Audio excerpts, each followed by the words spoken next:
Bismillahirrahmanirrahim. Assalamualaikum warahmatullahi wabarakatuh. Alhamdulillahi rabbil alamin. Wassalatu wassalamu ala asyrafil anbiya'i wal mursalin nabiyyina Muhammadin wa ala alihi wa sahbihi ajma'in. Asyhadu an la ilaha illallah wahdahu la syarikalah wa asyhadu anna Muhammadan abduhu wa rasuluh. Allahumma la sahla illa ma ja'altahu sahla wa anta taj'alul hazna sahlan idza syi'ta.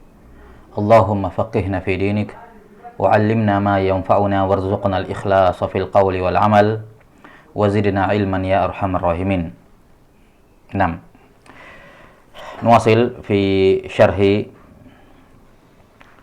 kitab An-Nubdha fil Fiqh karya Syekh Abdurrahman Ibn Muhammad al-Mashhur rahimahullahu ta'ala al-mutawaffa sana 20 wa 300 wa alf min al-hijratin nabawiyah. Kemarin sudah kita sebutkan penjelasan mengenai toharoh, apa itu definisi at-toharoh dan apa maqasid at-toharoh dan juga apa wasail at-toharoh, di mana at-toharoh definisinya adalah fi'lun ma yutawaqqafu bihi ibahatun, yakni ibahatus shalah, ya, walau min ba'dil wujuh au thawabun mujarrad. Bahwa toharoh adalah suatu perbuatan yang tanpanya seorang tidak boleh melakukan amalan seperti misalnya sholat, ya, walaupun pembolehannya tersebut hanya dari sebagian sisi, au thawabun mujarrad, atau sekedar untuk menghasilkan pahala, mendapatkan pahala. Nah, kemudian kita sudah sebutkan bahwa maqasid at-toharoh ada 4. Yang pertama adalah al-wudu, kemudian yang kedua adalah al-ghusl, yakni ghusl janabah atau ghusl wajib, al-ghusl wajib, mandi wajib. Kemudian yang ketiga at-tayammum, dan yang keempat adalah izalatun najasah, membersihkan najis. Sementara wasailut thaharah, yakni sarana untuk melakukan keempat maqasid tadi ada 4. Yang pertama adalah al-ma, air. Kemudian yang kedua at-turab, dengan kriteria yang akan disebutkan nanti, tanah. Ya, kemudian yang ketiga adalah hajarul istinja, hajar, batu yang digunakan dalam istinja, dan yang keempat adalah ad-dabigh, yakni alat yang dipakai untuk menyamak kulit bangkai.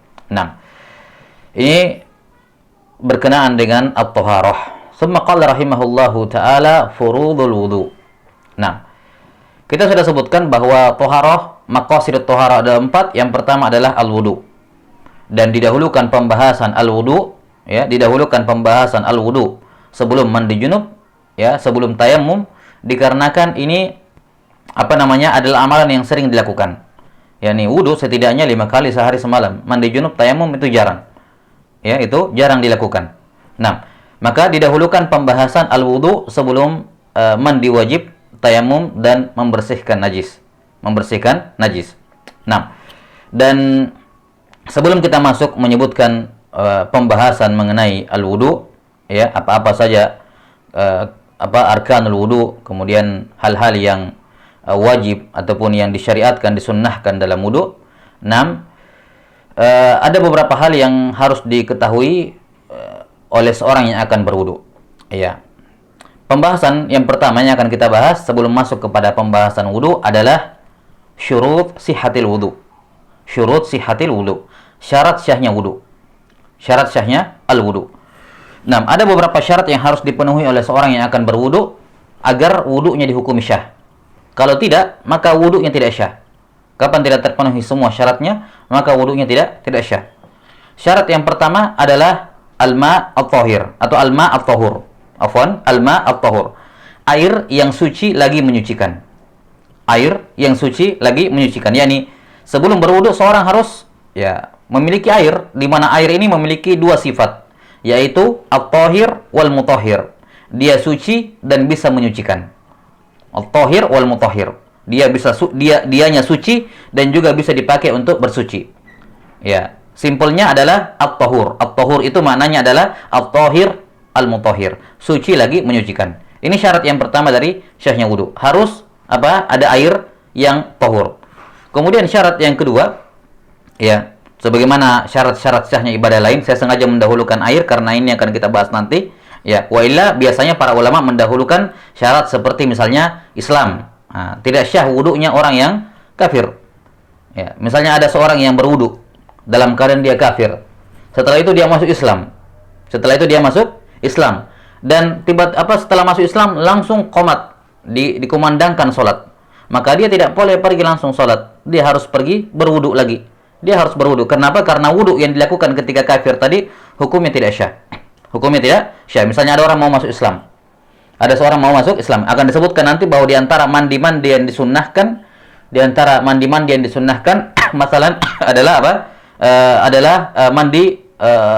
Mandinya orang yang mau masuk Islam. 6. Fun.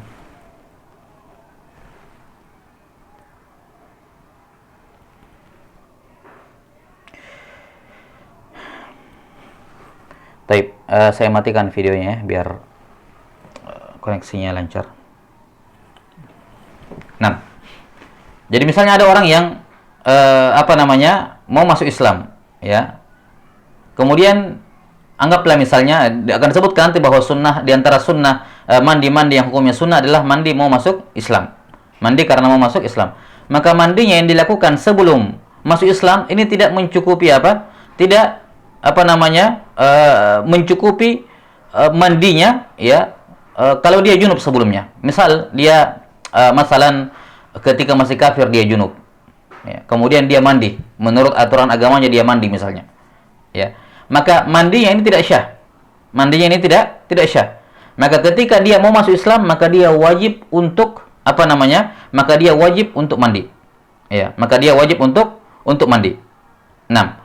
Akan disebutkan nanti perincian dalam masalah mandi orang mau masuk Islam, ya. Insyaallah taala kita akan terangkan nanti. Ya, ala kulli hal ini sekedar percontohan karena mandi dengan wudu kan sama. Nah, jadi al-wudu syarat syahnya adalah harus muslim. Maka wudu yang dilakukan sebelum masuk Islam hukumnya tidak syah. Kemudian yang kedua adalah aqil. Ya, al-aqal. Dia harus memiliki akal. Ya, dia harus berakal. Nah, orang yang tidak berakal ada dua. Ya. Orang yang tidak memiliki akal ada dua. Jadi syarat yang kedua adalah harus berakal. Siapa itu orang yang tidak berakal? Ada dua jenis manusia yang tidak berakal. Yang pertama orang yang kehilangan akalnya secara permanen, ini majnun, orang gila. Dan yang kedua adalah anak kecil yang belum memayyiz. Anak kecil yang belum memayyiz, kurang lebih anak kecil yang belum berumur 7 tahun. Anak kecil yang belum berumur 7 tahun, belum memayyiz, maka ini wudunya tidak syah. Kenapa? Dia belum berakal. Dia belum berakal. Ya, kata para ulama bahwasanya at-tamyiz, ya, usia tamyiz adalah usia di mana seorang anak yafhamul khitab wa yaruddul jawab. Yafhamul khitab wa yaruddu al-jawab. Dia bisa memahami ucapan yang disampaikan kepadanya dan dia bisa menjawab kalau ditanya. Dia sudah bisa membedakan mana pertanyaan, mana pernyataan. Walaupun mungkin dia tidak menjawab, tapi dia tahu ini pertanyaan, ini pernyataan. Nah, yang kebanyakan ulama memberikan tahdid, walaupun ini pembatasannya bukan bersifat bukan bersifat mengharuskan, bukan harus pada usia ini, tapi kebanyakan ulama memberikan batasan 7 tahun. 7 tahun usia tamyiz. Nah, namun kalau misalnya ada anak yang sudah memayyiz sebelum berusia 7 tahun, maka dan dia berwudu, maka syah wudunya. Nah, maka termasuk orang yang tidak berakal adalah anak kecil yang belum memayyiz. Adapun anak kecil yang sudah memayyiz, sudah 7 tahun lebih, ya, walaupun dia belum balik, maka apa? Ya, maka wudunya tersebut sudah syah. Wudunya tersebut apa? Sudah syah. Nah, ini syarat yang kedua dan yang ketiga, yaitu Islam dan al-bulugh. Kemudian syarat yang keempat, ya, syarat yang keempat dari syarat syahnya wudu adalah adamul mani', ya, min wusulil ma ila al-basyarah. Tidak boleh ada yang menghalangi air menyentuh kulit. Tidak boleh ada yang menghalangi air menyentuh kulit. Maka kalau misalnya seorang sebelum berwudu ada hal-hal atau ada benda-benda yang menghalangi, ya, antara air wudu dengan kulitnya, maka sebelum dia berwudu harus dia bersihkan. Misalnya ada seorang perempuan yang memakai cat kuku, di mana cat kukunya ini memiliki lapisan di atas kukunya, dia tidak meresap ke dalam kuku. Dia tidak meresap ke dalam kuku. Ya kan ada henna, ya, dan semacamnya. Ada cat kuku, cat kuku ada dua, ada yang meresap masuk ke dalam kuku dan ada yang membuat lapisan di atas kuku. Ada lapisannya yang bisa dibuka kan begitu. Nah, kalau dia meresap ke dalam kuku maka tidak ada masalah. Ini tidak membahayakan wudu, tidak masalah. Kenapa? Karena airnya sampai ke kuku. Tidak ada masalah. Jelas ya?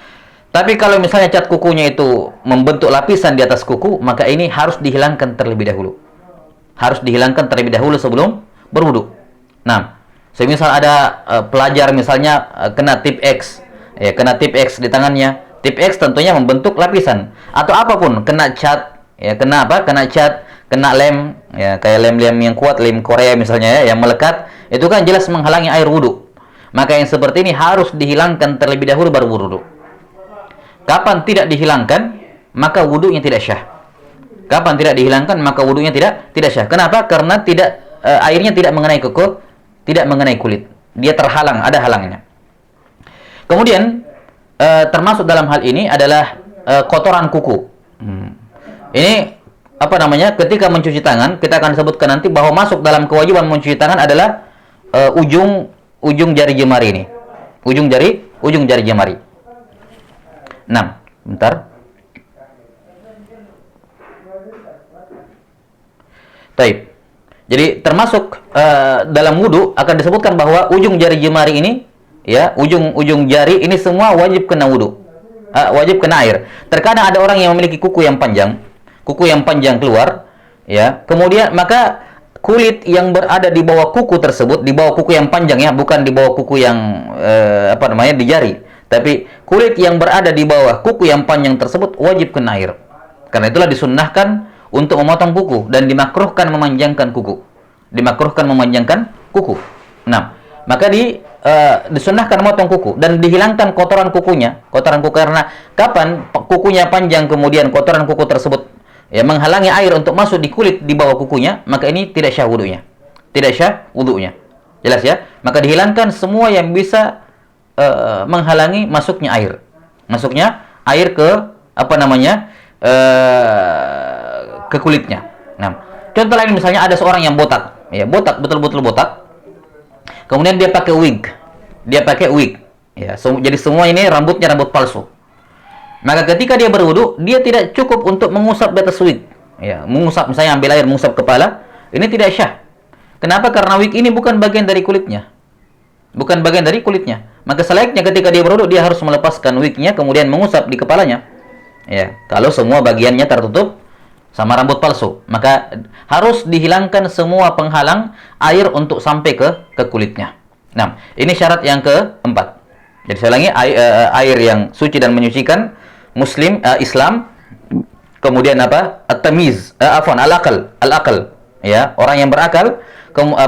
Dan yang keempat, tidak boleh ada mani yang mencegah sampainya air ke kulit. Kemudian syarat yang kelima adalah adamul munafi. Tidak boleh seorang berwudu dalam keadaan ada yang menafikan wudunya. Nah, misalnya haid dan nifas. Perempuan haid dan nifas tidak syah berwudu dan tidak boleh mereka berwudu.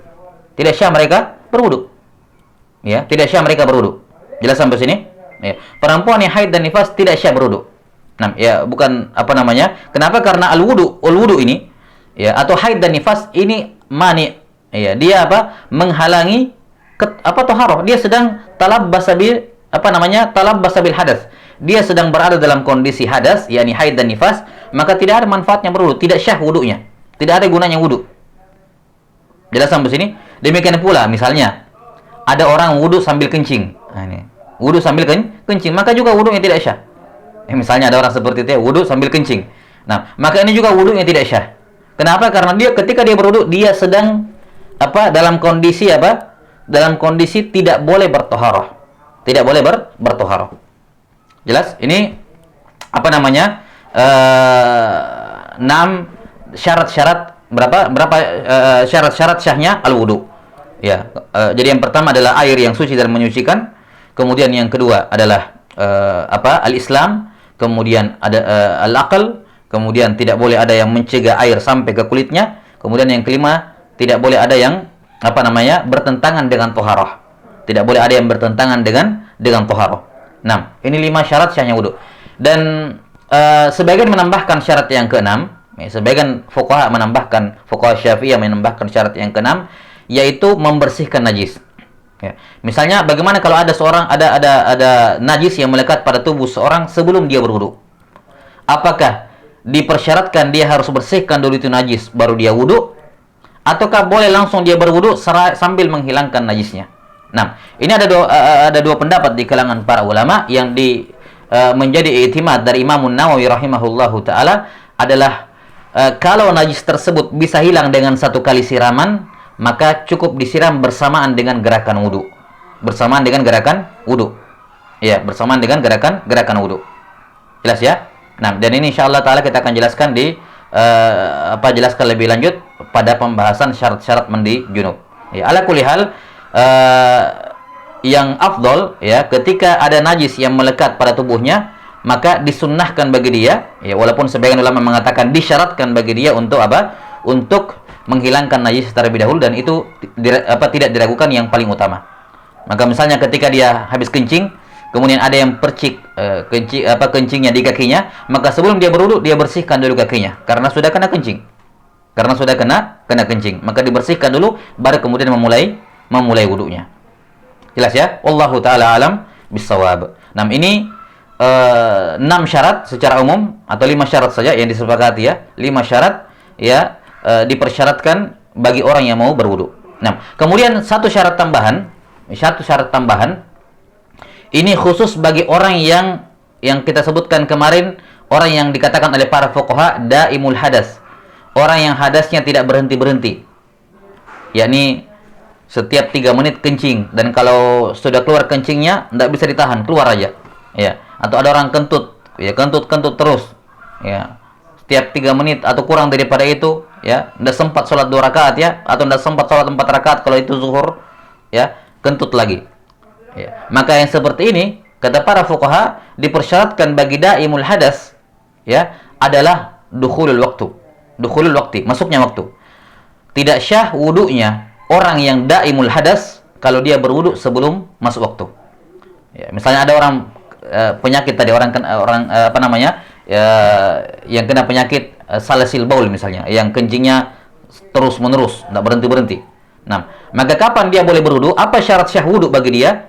Syarat syah wudu bagi dia adalah 5 syarat tambahan, 5 syarat tadi tambahan 1 syarat tambahan, yaitu apa? Dukhulul waqti. Harus masuk waktu. Nanti sudah masuk waktu baru boleh dia berwudu. Ya, dengan aturan-aturan lain yang insyaallah taala akan diterangkan nanti dalam pada tempatnya. Nah, Allahu taala alam bissawab. Nah, kemudian setelah memahami 5 syarat ini atau 6 syarat secara umum ya, 5 syarat yang dipersyaratkan untuk semuanya dan 1 syarat tambahan untuk daimul hadas. Nah, pembahasan berikutnya berkenaan dengan berkenaan dengan air. Ya, ini syarat yang pertama. Syarat yang pertama bagi orang yang mau berwudu adalah airnya harus tahur, yakni tahirun mutahhir, suci dan menyucikan. Dan insyaallah taala di sini kita akan membahas berkenaan dengan masalah air.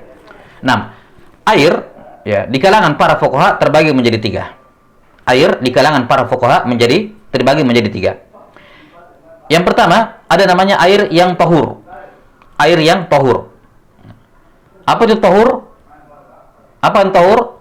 Tahirun mutahhir. Dia suci dan bisa dipakai bersuci. Tahur artinya tahir, mutahhir, suci dan bisa dipakai bersuci. Yang kedua, ada jenis air yang kedua, ada yang tahir tapi ghairu mutahhir. Dia air yang tahir, suci, tapi ghairu mutahhir, tapi tidak bisa dipakai bersuci. Ya, air yang suci, dianya suci, tapi tidak bisa dipakai bersuci. Yang ketiga ada ma'un najas, air yang najis. Air yang najis. Baik, sebelum kita lanjut, kita sudah sebutkan bahwa syarat syahnya wudu adalah air yang tahur, suci dan menyucikan. Maka dari asal ya, kita bisa ketahui bahwa tidak syah berwudu dengan benda cair apapun selain air. Dengan benda cair apapun selain air. Tidak boleh berwudu dengan teh, dengan susu, dengan minyak, dengan apapun ya. Benda cair apapun itu ya, walaupun dia cair tapi selama dia bukan air maka tidak syah berwudu. Jadi kalau misalnya ada orang berwudu, ya, kemudian setelah tinggal mencuci kaki, airnya habis, ya, dan di sampingnya ada air kelapa muda misalnya, air kelapa, dia pakai air kelapa tersebut untuk mencuci kakinya, maka wudunya tidak syah. Yang kaki ini tidak syah. Yang kaki ini tidak syah. Mengapa? Karena air kelapa bukan air. Bukan air. Jelas ya? Dia termasuk al-ma'i'at, benda cair tapi bukan air. Yakni termasuk di dalamnya air yang keluar dari tumbuh-tumbuhan seperti air kelapa ini. Seperti air kelapa. Jelas ya? Maka syarat yang pertama, ya, ketika diketahui bahwa syarat syahnya toharo adalah dengan air yang suci dan menyucikan, berarti dari asalnya tidak syah berwudu dengan menggunakan benda cair selain air. Tidak syah berwudu dengan menggunakan benda cair apapun selain air. Baik. Nah, sekarang kita kembali ke pembagian air tadi. Nah, air terbagi jadi 3, ada air tohur, yakni yang suci dan bisa dipakai bersuci. Yang kedua, air yang tohir, suci, tapi goiru tohur, goiru mutohir, tidak bisa dipakai bersuci. Dan yang ketiga, air najis. Air najis. Taib. Dari 3 jenis air ini, air yang syah dipakai berwudu hanya air yang pertama, air yang tohur. Air yang suci lagi menyucikan. Air yang suci lagi menyucikan. Nah, adapun air yang kedua, air yang tohir tapi goir mutohir, suci tapi tidak menyucikan, ini tidak syah dipakai berwudu.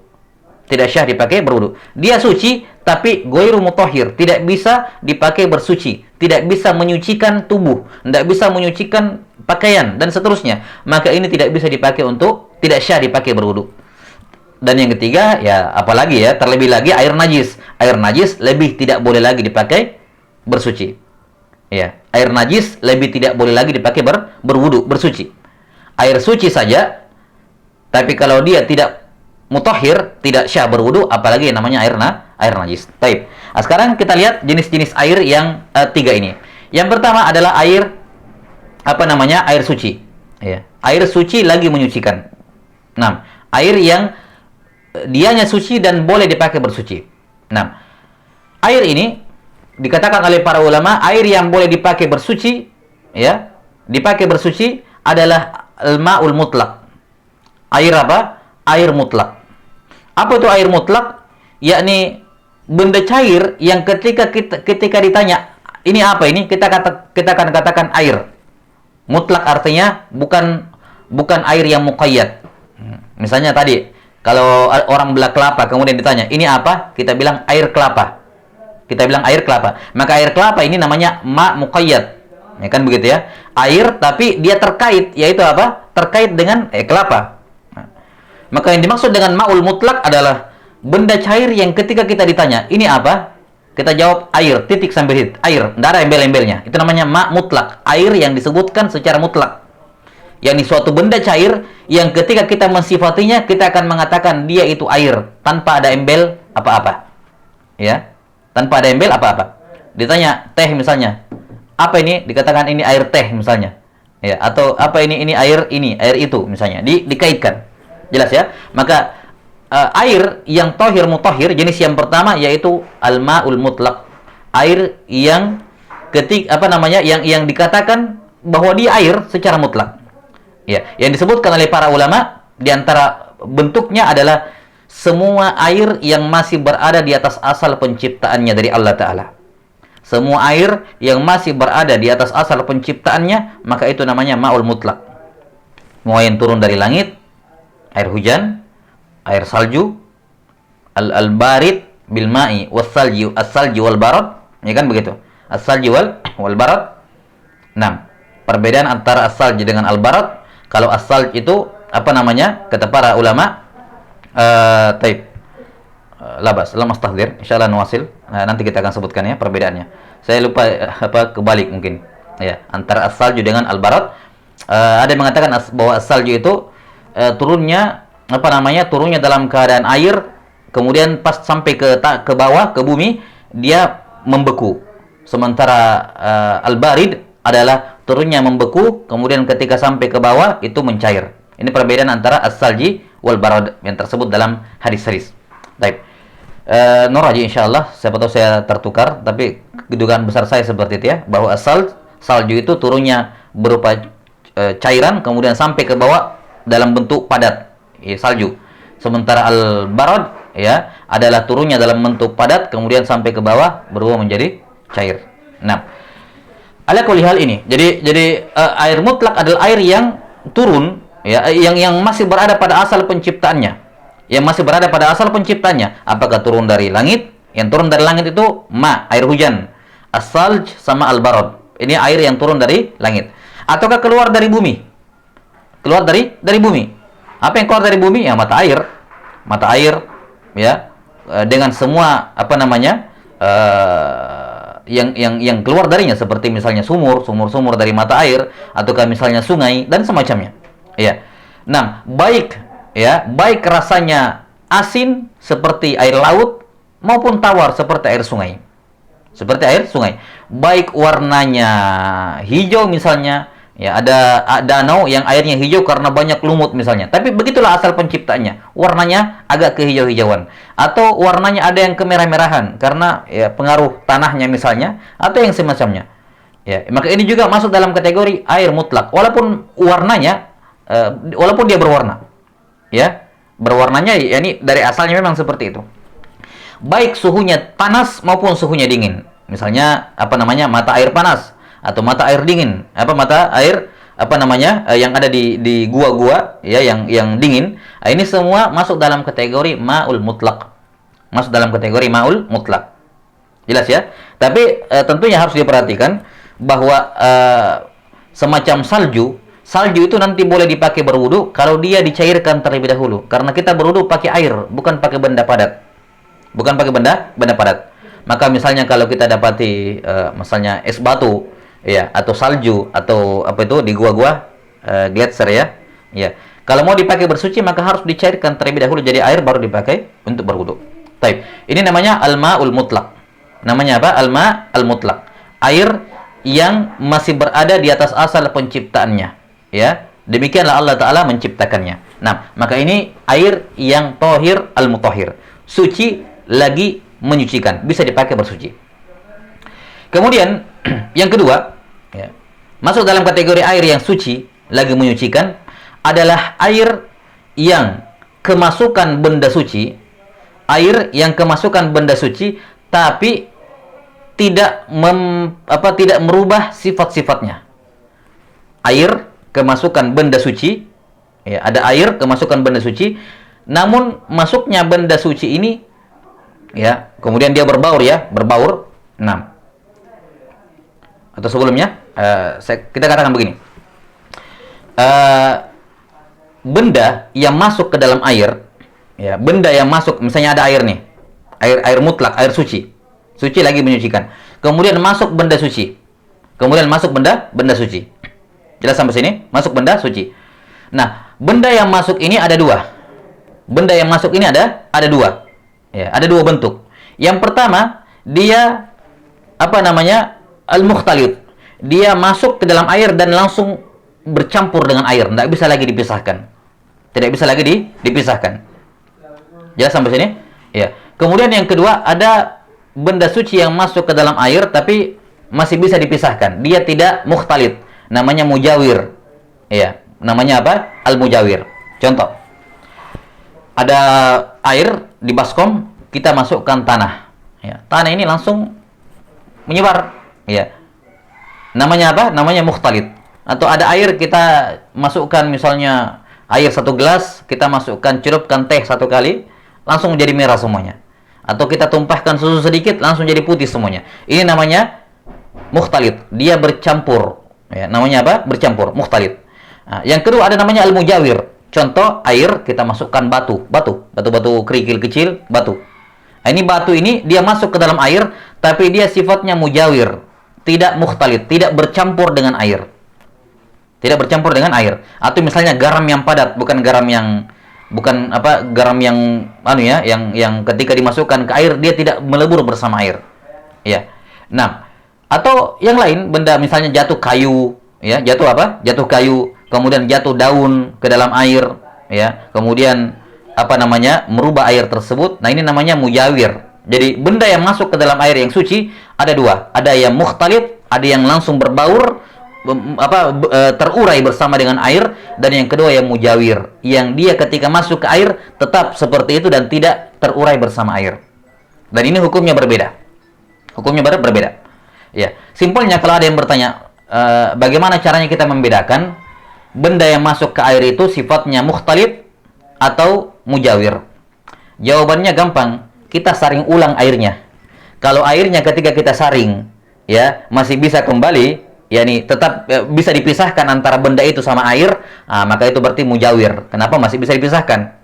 Tapi kalau sudah tidak bisa dipisahkan kembali, tidak bisa diurai kembali, tidak bisa dipisahkan kembali, ini namanya mukhtalif.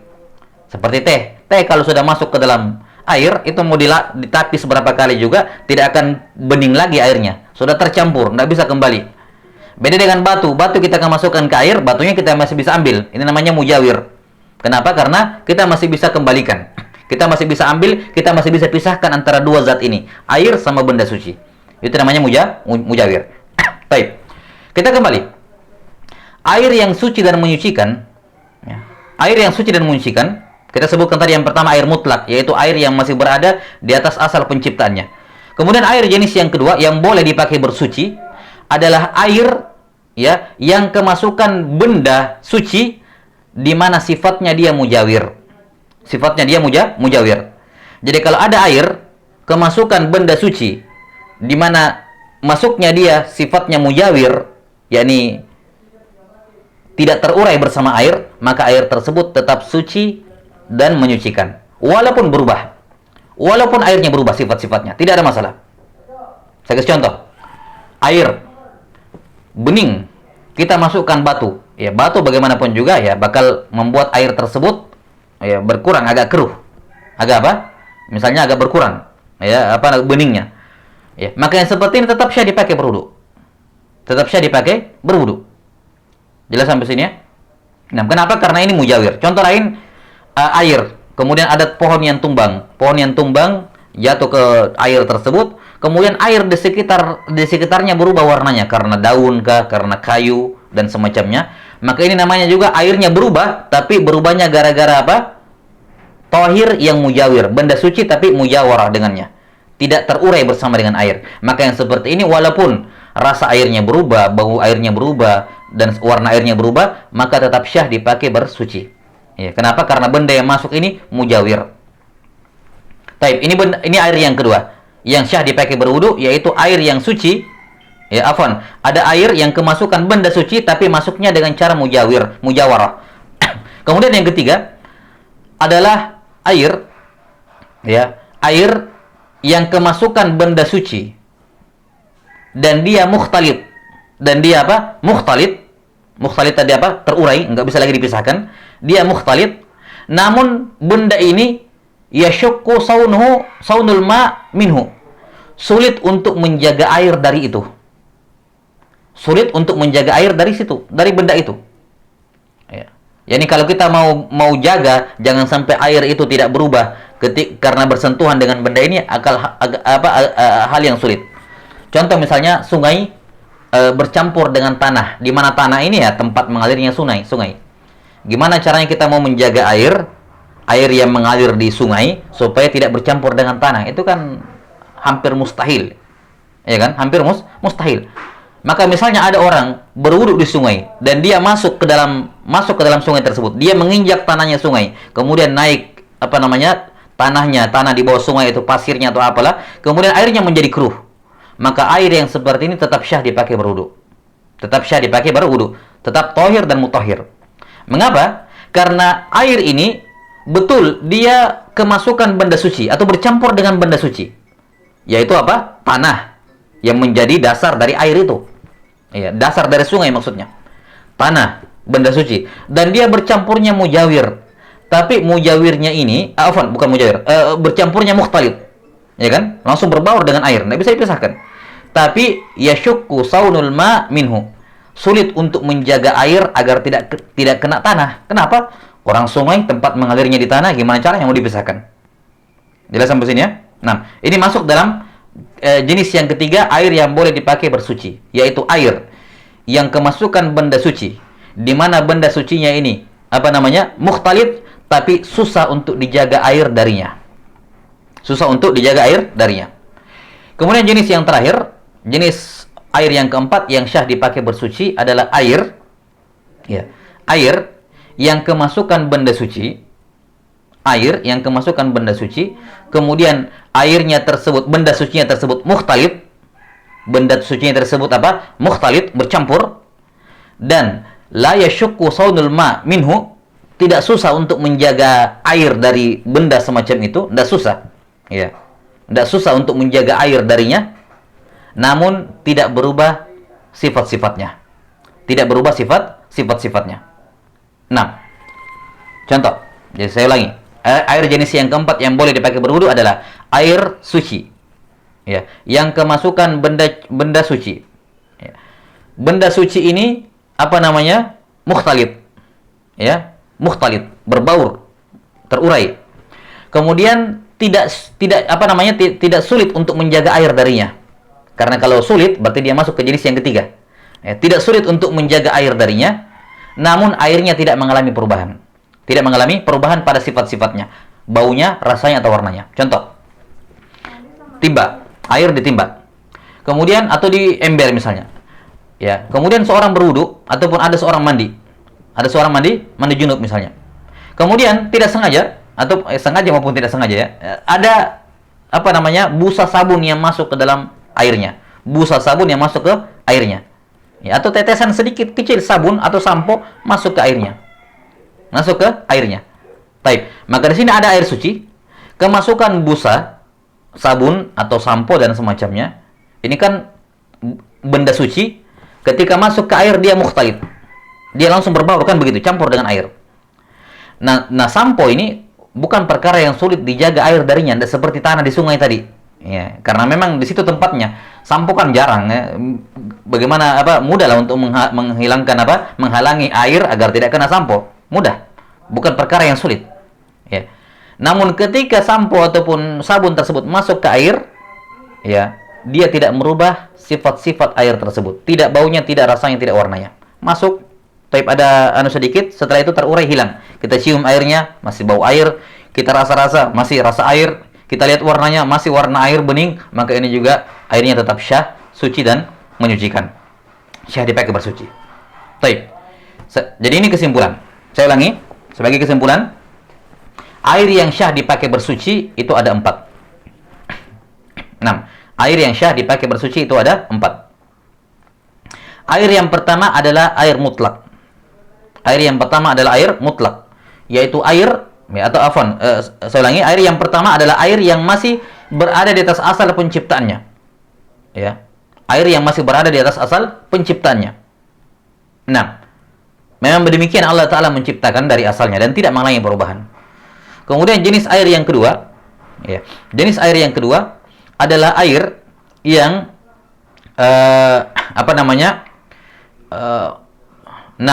masuk ke dalamnya, ya, masuk ke dalamnya apa jenis yang kedua tadi? La ilaha illallah. Jadi yang pertama adalah air yang masih berada di atas asal penciptaannya. Kemudian yang kedua adalah air yang kemasukan benda suci, ya, tapi benda sucinya ini mujawir. Yang benda suci ini apa? Mujawir, yakni masih bisa diuraikan, dipisahkan kembali dari air. Maka ini walaupun berubah sifat-sifatnya, selama yang masuk ini mujawir, maka tetap airnya suci dan menyucikan. Walaupun berubah sifat-sifatnya, tapi yang masuk ini adalah mujawir.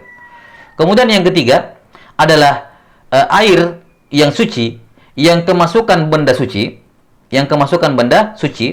kemudian benda suci ini dia mukhtalid, berbaur dengan air, tidak mujawir, dia berbaur dengan air, namun yasyukku saunul ma' minhu, sulit untuk menjaga air darinya. Semisal tanah pada aliran sungai, ya, atau pasir pada pantai misalnya, pasir pada pantai.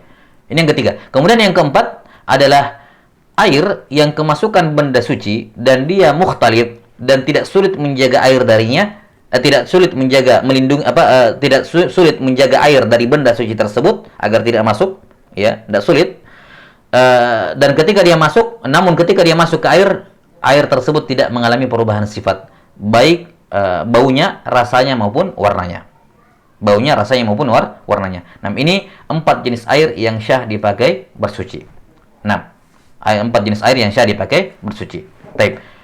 Didengarkan kembali, dipahami berulang-ulang kalau ada yang tidak dipahami ya, dan nanti dipertanyakan ya. Jadi ini butuh bagi sebagian antum mungkin ini hal yang baru, jadi butuh dipahami dengan seksama, didengarkan dengan baik berulang-ulang untuk memahami pembahasan ini. Nah, wallahu taala alam bisawab. Nas'alullah taala yu'allimana mimma yanfa'una wa iyyanfa'ana bima 'allamana. Innahu waliyyu dzalika wal qadiru alaih. Subhanakallahumma bihamdik asyhadu an la ilaha illa anta astaghfiruka wa atubu ilaik. Walhamdulillahirabbil alamin. Wassalamualaikum warahmatullahi wabarakatuh.